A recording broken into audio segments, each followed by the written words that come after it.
साहेब, निघताना सरांनी बोलवलंय. हो हो, भेटून जातो.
प्रवाशांनी कृपया काळजीपूर्वक रांगेत उतरावे. यात्रिगण कृपया सावधानीपूर्वक कतार में उतरे. Passengers, please alight carefully in queue. गाडीच्या पायऱ्यांवरून प्रवास करणे आणि चालत्या गाडीच्या बाहेर डोकावणे धोक्याचे आहे.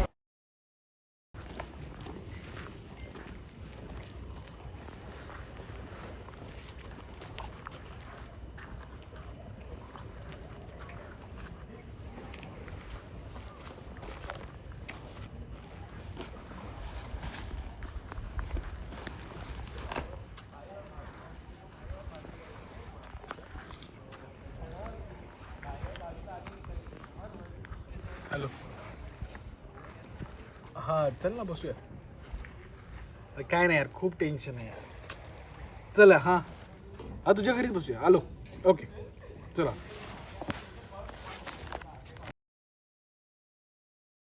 घे आयला मस्त पैकी.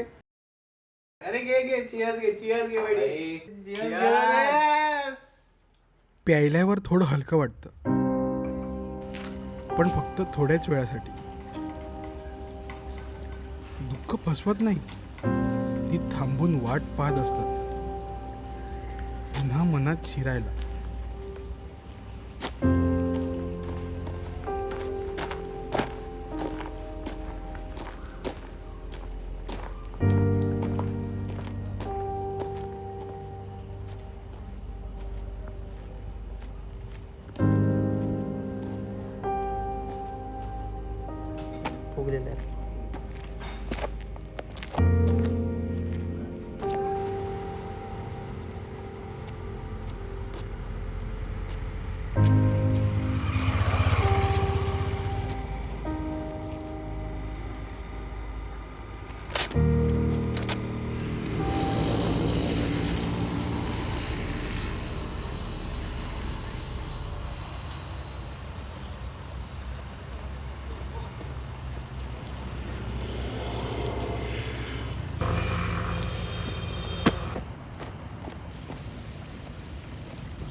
कधी वाटतं पाय चालत असतं, पण मन थांबून गेलं असतं. हे शहर धावणारं, झगमगणारं, पण माझ्यासाठी कधीच न थांबणारं. कधी स्वतःच्याच सावलीत हरवतो माणूस. आणि तेव्हा हे शहर सोडून शांततेचा आवाज ऐकू यावा असं वाटतं.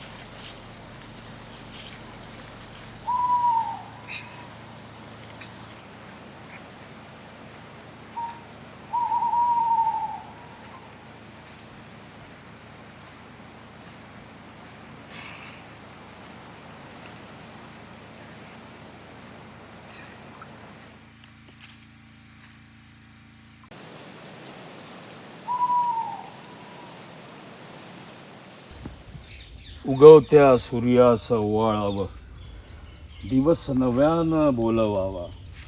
दुःख जे मनात साचलेलं पुन्हा त्या विरघळावं. सकाळी सकाळी कविता? अहो तुम्ही काय वेडे झालात का? हा? माफ कर बेटा, उगवत्या सूर्यास ओवाळत होतो. आवाज जरा चढा लागला असेल. सूर्याला ओवाळत होते? अहो माझी प्रत्येक सकाळ ही कालच्या अंधकाराचा दुसरा चेहरा असतो. तुम्ही काय सकाळी सकाळी कविता म्हणताय? अहो इकडे कुठे पाणी मिळेल का? पाणी? हा? आणि इथे? नाही, तुला पाणी हवं असेल तर पुढे यावं लागेल. ये माझ्यासोबत. आलो आलो, द्या ना पाणी, द्या ना. खूप डोकं दुखतंय हो. कमी घ्यायची जरा.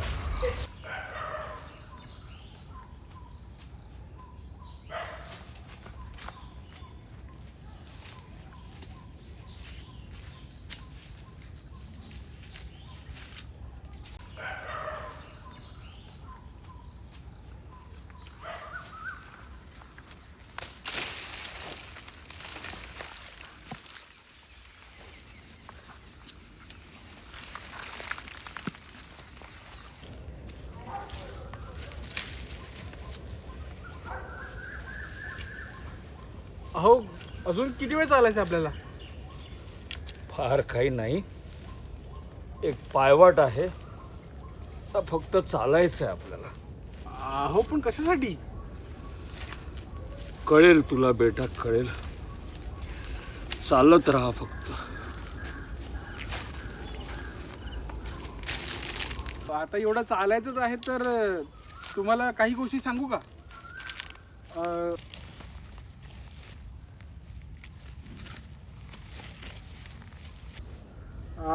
माझी बहीण होती, तिला ब्रेन ट्यूमर झाला होता. ती माझी एकुलती एक होती, जी जी माझ्यामध्ये आशा शोधायची.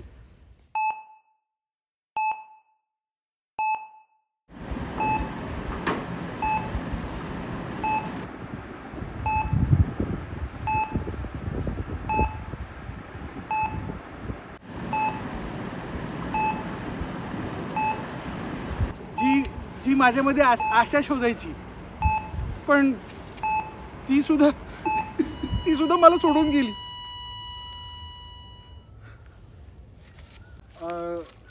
कसं आहे ना, माझी नोकरी गेली हो. म्हणजे आम्ही असं पाहिलं आहे की तुमचा परफॉर्मन्स ना खूप खालवलेला आहे. आमच्या पॅनलने असं डिसिजन घेतलं आहे की तुमचा परफॉर्मन्स बघून आम्ही तुम्हाला कामावरून टर्मिनेट करत आहोत. हे तुमचं टर्मिनेशन लेटर.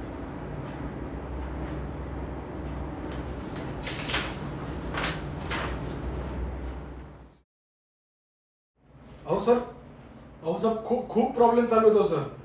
आणि हे टर्मिनेशन कसं जगणार मी? यू विल लीव्ह नाव. अजून एक आहे, माझं ना नातं झालं होतं नातं, पण ती मला म्हणाली तू प्रेमात नाहीस, माझ्या तणावात आहेस. सगळंच सुटलं होतं. हे आयुष्य माझ्यासाठी नाही असं मला वाटायला लागलं होतं. परंतु कधी कधी चालणं म्हणजे पडणं नसतं, तो स्वतःकडे परत जाण्याचा मार्ग असू शकतो. काहीतरी हरवलेलं पुन्हा सापडण्याची शक्यता असते. आणि सोडून गेली. काही समजलंच नाही हो. आयुष्य खूप कठीण होऊन बसलंय.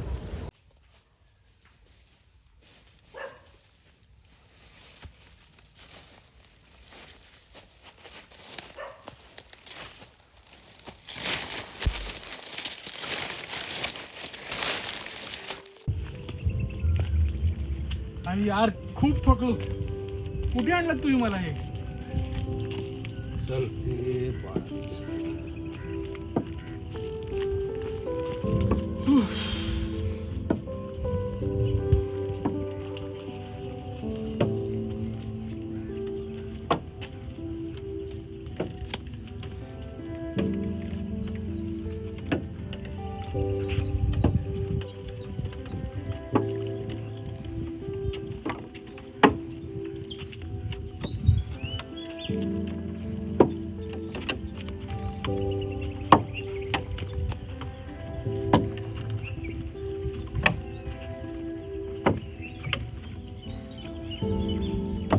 हेच तर आयुष्य आहे. पायवाट काय कधी चढते कधी वळते, पण पुढे सूर्योदय असतोच.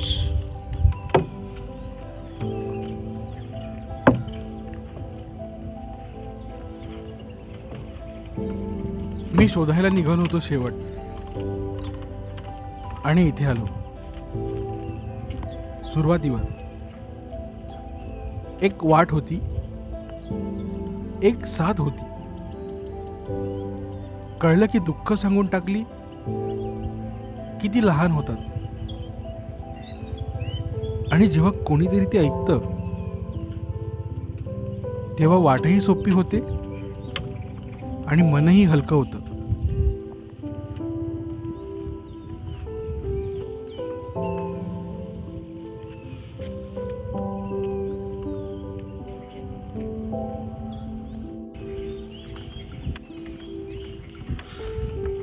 ओ बाबा, कुठे गेली?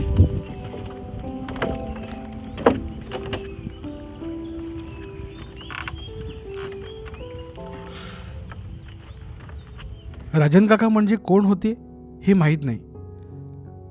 कदाचित ते एक वाट होते, किंवा माझ्या मनातला हरवलेला प्रकाश. पण ते एक गोष्ट सांगून गेले की पायवाट शोधायची नसते, ती चालायची असते. आणि चालता चालता आशा दिसू लागते.